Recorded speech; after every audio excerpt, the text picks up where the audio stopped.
हमारे श्री व्यास जी महाराज ने बताया कि भगवान के शरीर से दो गंगा का प्रादुर्भाव हुआ। एक गंगा पद नख से निकली जिसमें हम आप स्नान करके अपने शरीर को शुद्ध कर लेते हैं, और एक गंगा का प्रादुर्भाव भगवान के पावन मुखारविंद से हुआ जो कथा रूपी गंगा है। इसमें हम लोग स्नान करके अपने मन को शुद्ध कर लेते हैं। गंगा में अगर पैर फिसल गया तो डूब गए तो चले गए, लेकिन कहीं कथा रूपी गंगा में डूब गए तो अपना ही नहीं अभी तो अपना जन्म जन्मांतर अपना तथा अपने परिवार को भी तार देंगे। इसलिए भगवान ये कथा गंगा में स्नान करने के लिए आपको गंगा तक जाना पड़ता है, जबकि कथा रूपी गंगा घर घर चल करके और जन जन तक पहुंचकर और सबको सराबोर कर देती है, स्नान करा देती है।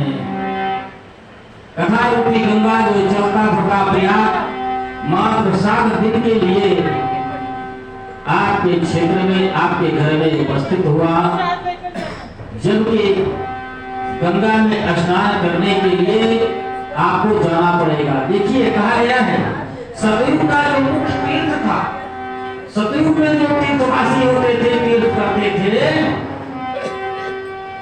वो पुष्कर में तीर्थ होता था। सतयुग का तीर्थ पुष्कर है, और त्रेता का तीर्थ हुआ कुरुक्षेत्र जो आजकल दिल्ली में है, और द्वापर का मुख्य तीर्थ हुआ नैमिषारण्य, और कलयुग का मुख्य तीर्थ हुआ राजा प्रयाग गंगा स्नान। ये कलयुग का मुख्य तीर्थ है, कहीं न जाए।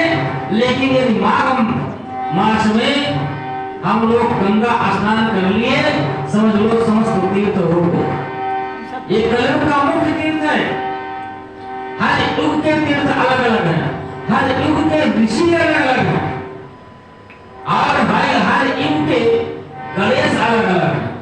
गणेश, ये जो गणेश है, गणेश एक पदवी है, तो गणेश, अब इस पदवी पर इस समय विनायक भगवान आरूढ़ है। रामचरितमानस के बालकांड के दोहा नंबर 100 पर लिखा हुआ है कि मुनि अनुशासन गणपति और पूजन शंभ भगवान को जन संशय जिय करे सुर अनादि जिय जान। भगवान शंकर ने अपने विवाह में गणेश और गणेश जी की पूजा किया, और गणेश जी के पुत्र भगवान शंकर हैं, भगवान गणेश हैं, शंकर जी के ही पुत्र हैं। अच्छा, शंकर जी से शिक्षा और बहुत अच्छी मिलती है। एक तीर्थ जीवन जीने के लिए एक सबसे अच्छी शिक्षा शिव जी से मिलती है। वो क्या? संसार के जितने शत्रु हैं सब शिव जी के साथ हैं, लेकिन वो एक भी शत्रु शत्रुता में नहीं बल्कि मित्रता में रहते हैं। वो कैसे? भगवान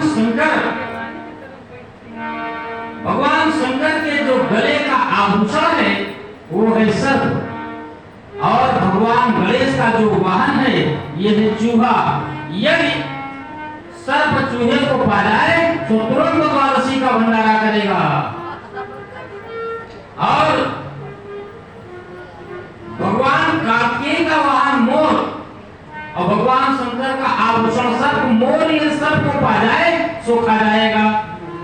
भगवान शंकर का वाहन है बैल, और माता पार्वती का वाहन है शेर। यदि शेर बैल को पा जाएगा तो तुरंत चट कर जाएगा, लेकिन फिर भी आक्रमण नहीं करते। इतने नहीं, भगवान शिव का तीसरा नेत्र है ज्वाला का, और भगवान शंकर के जटा में जल की धारा अर्थात गंगा जी का निवास। तो जल और ज्वाला कितने किलोमीटर की दूरी है? 1 किलोमीटर नहीं होगा। जल और ज्वाला एक साथ। भगवान शंकर चलत कुंडलम पुरुषोनेत्रम विशालम प्रसन्नाननम नीलकंठम दयालम। भगवान शंकर के कंठ में हलाहल विष जब पीने लगे तो ध्यान आया कि मेरे हृदय में तो राम है, इसलिए कंठ में ही रोक लिया। तो नीचे थे राम, ऊपर से गया विष, बन गया विश्राम में लीन हो गए। तभी से धूम्रपान में सब विश्राम करने लगते हैं। जैसे मदिरा इत्यादि का सेवन कहा गया है कि गांजा मांगे दूध दही, अब अफीम मांगे घी, अब दारू मांगे जूता चप्पल सोच समझ के पी, ये कहा गया है। तो भगवान शंकर के कंठ में हलाहल विष और मस्तक पे अमृत रूपी चंद्रमा, विष और अमृत एक साथ। इतने नहीं, चिता भस्म लेपो घरल समंदिक पट धरो। भगवान शंकर शरीर में चिता के भस्म लेपन करते हैं, और कहीं आपको पकड़ लेता है भूत तो लगाते हैं भभूत, तो भग जाता है भूत, इसलिए भगवान शंकर लगाते हैं भभूत, और है भूत तो भूत भभूत एक साथ। इतने एक दूसरे के शत्रु हैं। भगवान शंकर अपने कमर में व्याघ्र चर्म लपेटते हैं। वही शेर जब जीवित रहता है तो गर्जना करता है, अधिक गर्जने वाले को भगवान शंकर अपने कमर में बांध लेते हैं। ये भगवान शंकर की प्रक्रिया है, ये भगवान शंकर की दयालुता है। संसार को बचाने के लिए विषपान किया, नेत्र तो विशाल हो गए, चलत कुंडलम पुरुष नेत्रम विशालम, लेकिन फिर भी किसी के ऊपर कोई क्रोध नहीं। लोग थोड़ा सा ड्रिंक करके आते हैं तो पूरे घर को सर पे रख लेते हैं, तहलका मचा देते हैं। भगवान शंकर संसार को बचाने के लिए, संसार का कल्याण करने के लिए हलाहल विषपान किया, नेत्र विशाल हो गए, लेकिन फिर भी दयालु थे। चलत कुंडलम पुरुष नेत्रम विशालम, लेकिन प्रसन्ना ननम नीलकंठम दयालु, और प्रसन्न भी थे कि मैंने आज कुछ परोपकार कर लिया। आज तो लोग एक माला जप कर तो कहते हैं महाराज 51 माला जप करके आए। अपने पुण्य को ज्यादा बताते हैं, पाप को छिपाते हैं। पाप कहने से छीन हो जाता है, और पुण्य बचाने से बच जाती है, बढ़ जाती है। इसलिए पुण्य को कहना नहीं चाहिए, दान करके दान कहना नहीं चाहिए, और पाप करके पाप को छिपाना नहीं चाहिए। पाप को जितने कह दो उतने पाप छीन हो गया, आप हल्के हो गए। इसलिए भगवान शिव जी उस समय के गणेश भगवान की पूजा किया अपने विवाह में। वो भगवान गणेश के पुत्र नहीं थे, विनायक भगवान भगवान शिव के पुत्र हैं, इसलिए अनादि देवता हैं। गणेश धनीसा यसा गणेशा, गणेश उसको कहते हैं जो सबका इष्ट हो, जो सबका आराध्य हो। और इंद्र एक पदवी है, वशिष्ठ एक पदवी है। ये जो हमारी माताएं तीन थी, कौशल्या, कैकेयी, सुमित्रा, ये इनकी एक पदवी है, इनका कोई नाम नहीं है।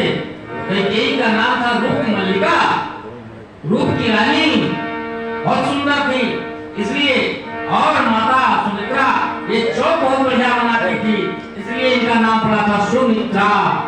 कहने को ये सब एक पदवी है।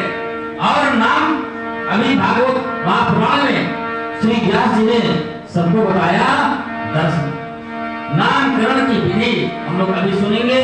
तो प्यारे बंधुओं, कब तक हम लोगों ने भागवत के महात्म के अंतर्गत श्री भक्ति महारानी की का उनके दोनों पुत्रों का ज्ञान और वैराग्य की कष्ट निवृत्ति का श्रवण किया। आज देखिए बड़ी अध्यात्म से कथा जुड़ी हुई है। तुंगभद्रा नदी के पावन तट पर आत्मदेव जी नाम के एक ब्राह्मण, उस पावन तट पर एक सुंदर परम रमणीक नगर बसा हुआ था। उस नगर में चारों वर्ण के लोग निवास करते थे, ब्राह्मण, क्षत्रिय, वैश्य और शूद्र। अपने अपने धर्मों में सब तत्पर थे और अपने अपने धर्म का पालन कर रहे थे। उसी में आत्मदेव नाम के ब्राह्मण देवता निवास करते थे, और इनकी पत्नी का नाम था धुंधली। तो भाई जैसा नाम है तो था गुण, जैसा नाम वैसा गुण। धुंधली, इनके यहाँ हर प्रकार की सुख सुविधा थी, घर में अच्छी संपत्ति थी। फिर भी ब्राह्मण देवता भिक्षाजीवी थे, ब्राह्मण को भिक्षा जरूर लेना चाहिए। देखिए ब्राह्मण, विप्र और बाभन इतने में अंतर होता है। विप्र उसको कहते हैं जो वेद पाठी हो, जो वेद पढ़ा हो, उसको विप्र कहते हैं। ब्राह्मण द्विज, यज्ञोपवीत होने के बाद वो द्विज हो गया और ब्राह्मण हो गया, संध्या बंधन करता हो तो ब्राह्मण हो गया। लेकिन विप्र वही कहलाएगा जो वेद पढ़ लेगा। भागवत महापुराण में वर्णन है कि विरक्तो विप्रो वैष्णव अवेद शास्त्र विशुद्धकृत दृष्टांत कुशलो धीरो वक्ता कार्यो अतिस्पृह। भागवत वक्ता कैसे होना चाहिए? विरक्तो विप्रो, विप्र हो और स्पृहा होना चाहिए। विरक्तो विप्रो वैष्णव, वैष्णव मंत्र से दीक्षित हो।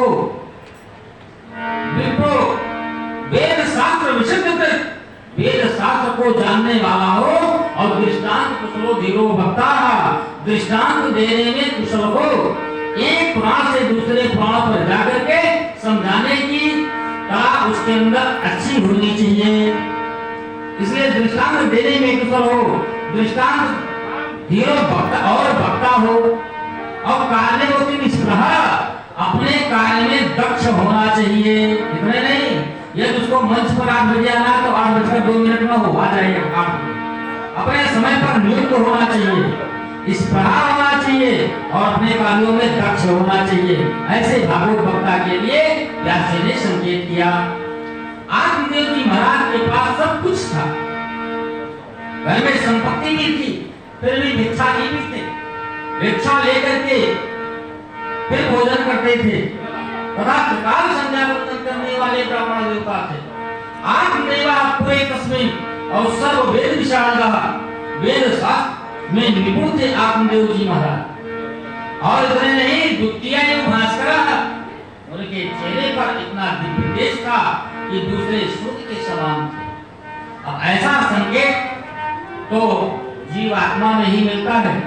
आत्मदेव जो आत्मा है, अपनी आत्मा, आत्मा वही है आत्मदेव, बुद्धि धुंधली है।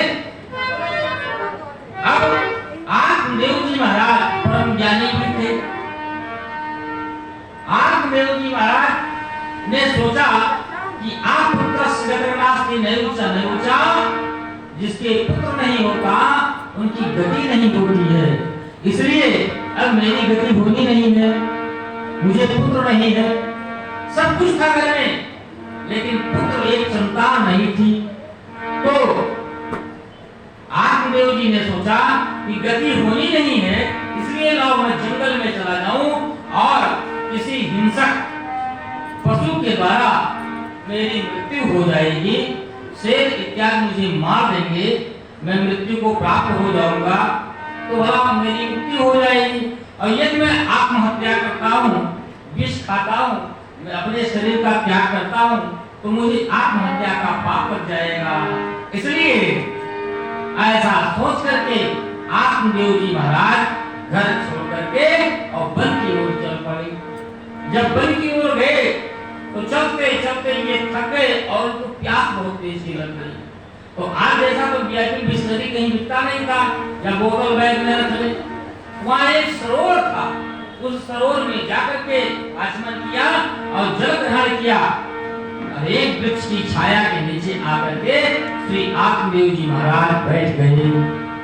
तो क्या देखे कि थोड़ी ही देर में एक यति सन्यासी महात्मा, महान आत्मा, यस्सा महात्मा, जिनकी आत्मा महान होती है वही महात्मा कहलाते हैं। एक महात्मा जी आए, उन्होंने भी जल पिया और उसी वृक्ष के नीचे आकर के बैठ गए। और जैसे महात्मा जी आए, आत्मदेव जी महाराज महात्मा जी के आगे खड़े होकर के और पपट पपट कर रोने लगे। महात्मा ने कहा, पुत्र देवता, तुमको क्या कष्ट है, तुम क्यों रो रहे हो? आत्मदेव जी ने कहा, भगवान, मेरे पास किसी चीज की कमी नहीं है, मेरे घर में संपत्ति है, सब कुछ है, लेकिन मुझे कोई पुत्र नहीं हुआ। आप मुझे बलपूर्वक पुत्र देने की कृपा करें।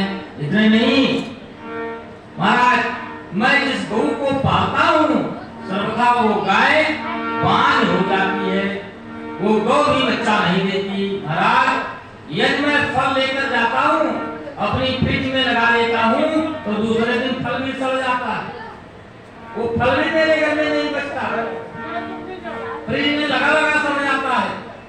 ऐसा मैं पापी हूँ भगवान।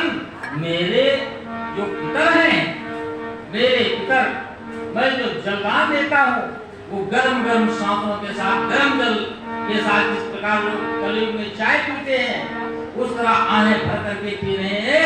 मेरे द्वारा किया हुआ तर्पण मेरे पूर्वज नहीं पाते हैं भगवान, इसलिए मुझे पुत्र आप दीजिए बलपूर्वक।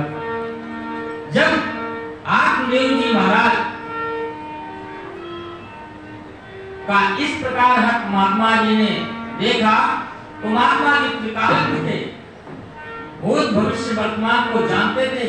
इन्होंने ध्यान लगा करके देखा तो आत्मदेव जी से कहा, विप्र देवता, तुम्हारे मस्तक की रेखा को मैं पढ़ रहा हूं और एक दो नहीं 7 जन्मों तक तुम्हारे भाग्य में पुत्र सुख नहीं है, इसलिए तुम्हें पुत्र प्राप्त नहीं होगा। आत्मदेव जी ने जैसे सुना, कहा भगवान अब आप बलपूर्वक मुझे पुत्र दीजिए, अन्यथा मैं आपके सामने ही आत्महत्या करके मर जाऊंगा और ब्रह्म हत्या का पाप तुम्हें लगेगा, इसलिए अब आप बलपूर्वक मुझे पुत्र दीजिए। महात्मा जी जब इस प्रकार ब्राह्मण का हाथ देखे, महात्मा जी अपनी झोली से निकाल करके एक फल दे दिया और कहा, ले जाओ, ये फल अपनी पत्नी को खिला देना। जब और 1 वर्ष तक सत्य, दया, तप और शौच का नियम करना पड़ेगा, सत्य बोलना पड़ेगा। आज भी नियम है, यदि गर्भस्थ कोई स्त्री हो, गर्भवती हो, तो उसको झूठ नहीं बोलना चाहिए, पाप कर्म की कभी बात मन में नहीं आनी चाहिए, रामायण गीता इत्यादि का पाठ करना चाहिए और भगवान का फोटो लगा लेना चाहिए घर में। अधिकतम अपने पति को या भगवान को ही देखना चाहिए, चिंतन करना चाहिए, तो संतान संस्कारी होती है और जिस प्रकार जो बातें सुनेगी, जो बात करेगी, उसका प्रभाव उस गर्भस्थ शिशु के ऊपर अवश्य पड़ेगा। तो वही वैसे बात करके तो बातें कुछ और है। आप तो लोग बोतल से बच्चों को पालते हैं, तो वही बच्चा जब बड़ा होता है तो बोतल से ही खिलवाड़ करता है। बचपन में दूध का बोतल, बड़ा हुआ तो किसी और का बोतल पीता, लेकिन पीता वो बोतल ही है, कुछ और नहीं पिएगा। अब वो फल लेकर के श्री आत्मदेव जी महाराज आए बड़े प्रसन्न मन से और अपनी पत्नी धुंधली को दे दिया। और धुंधली नंबर 1 कृपण की, कंजूस 1 नंबर की थी और गर्भवती स्त्रियों को कृपण दोष नहीं करना चाहिए, कंजूसी बिल्कुल नहीं करना चाहिए। स्वर्ग से आने वाले आत्मा और नरक से आने वाले आत्मा को संस्कृत साहित्य में वर्णन आया कि कैसे जाना जाए कौन आत्मा स्वर्ग से आया और कौन आत्मा नरक से आया। जो नरक होकर के आता है वो अपने ही स्वजन की निंदा करता है, नंबर 1 झूठ बोलता है और नंबर 2 कृपा दोष उसके अंदर बहुत होता है और किसी को नहीं बख्शता, सबको सबकी निंदा कर देता और देव पूजन तो कभी करता ही नहीं है। यदि यह दुर्गुण हो तो समझो ये नरक भोग करके जीवात्मा आया है। और यही जो व्यक्ति किसी की निंदा न करे और ब्राह्मण देवताओं का सम्मान करे, तर्पण करे, पूजन करे और किसी की निंदा न करे, सदा सत्य बोले और उसके अंदर कृपण दोष न हो, तो समझ लो ये स्वर्ग भोग करके आया है। यह उसके अंदर लक्षण होता है।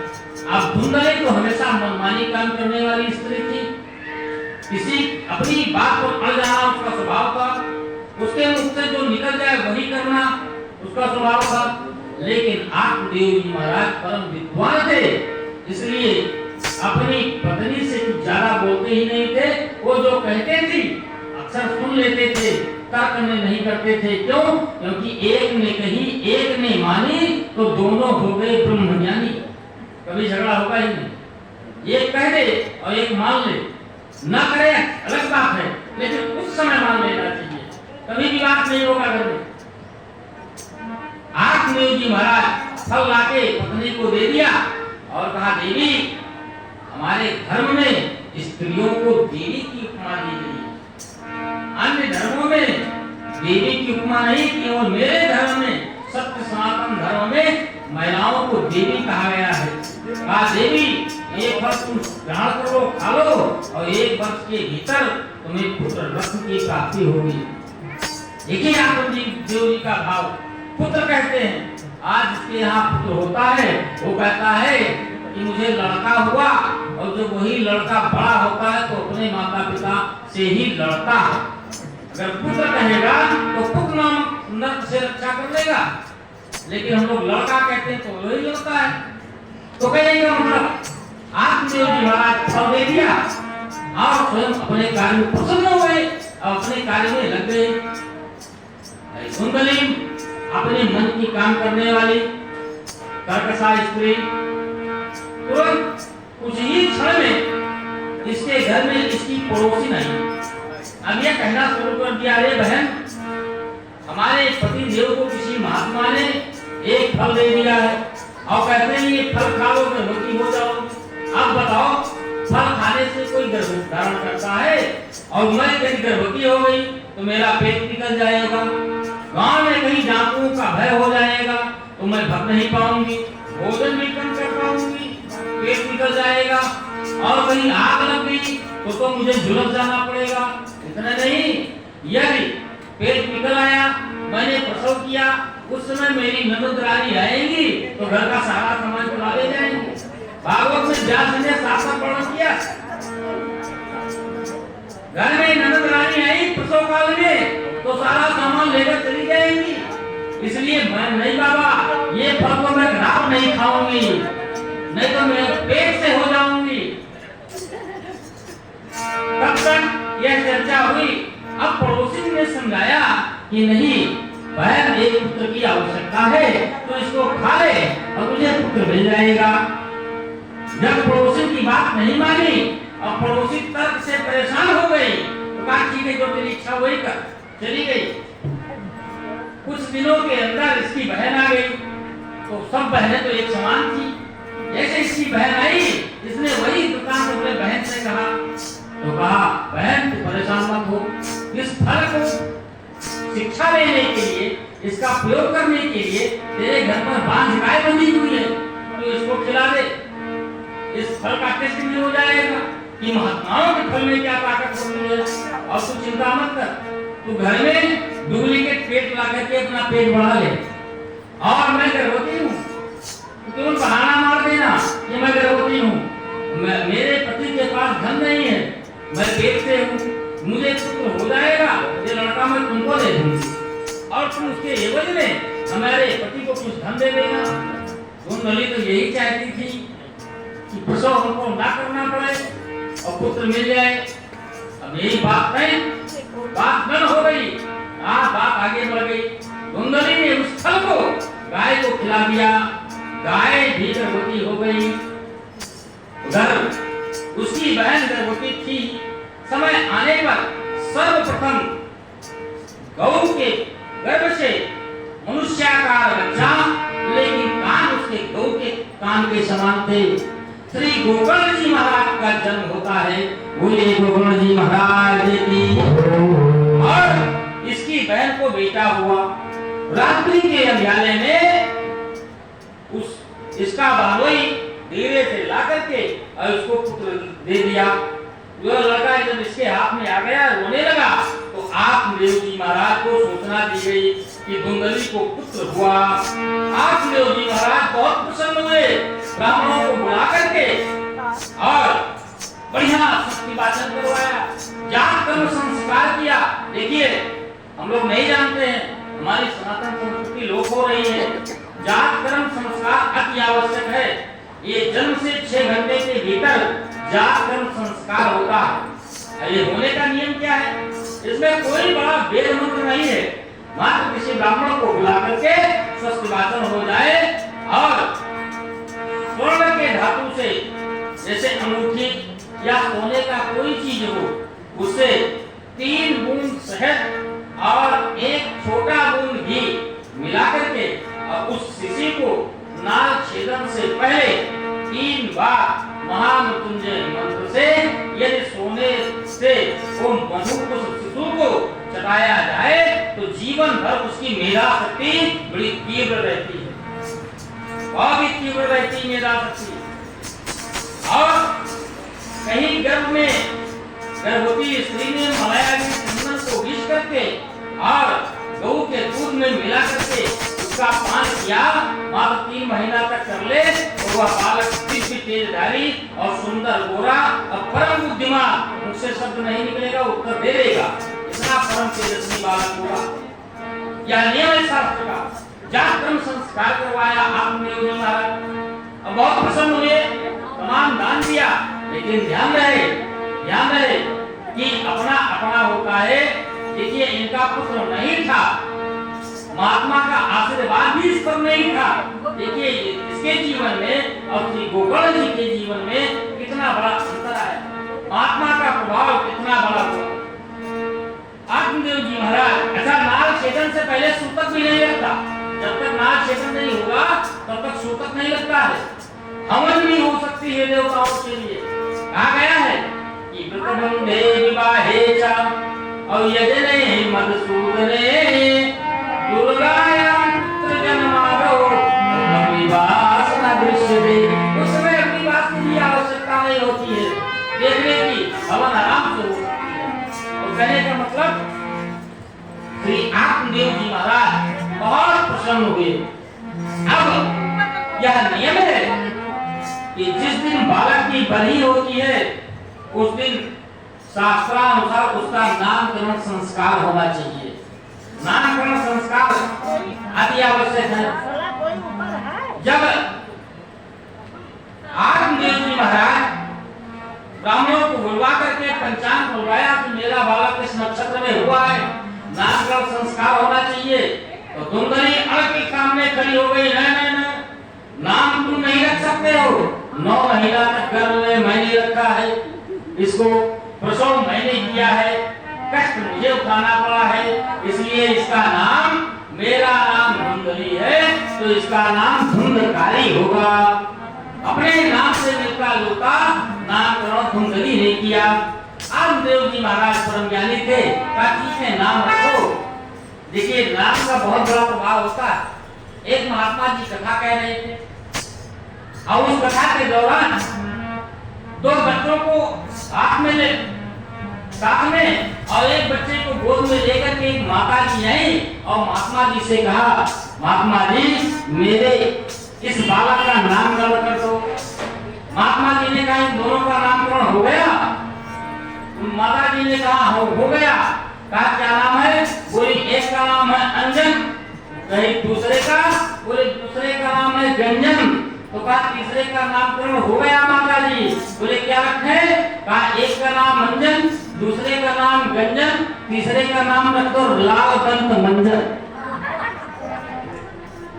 तो कहा कहने का मतलब नामकरण की शुद्धता होनी चाहिए, नामकरण किसी विद्वान के द्वारा करनी चाहिए। और ज्योतिष शास्त्र में हमने यहाँ पे पढ़ा कि वृक्षों से संबंधित और नदियों से संबंधित नामकरण नहीं करना चाहिए। अब बहुत नाम तो ले जाए देश के हमारे बिगाड़ में,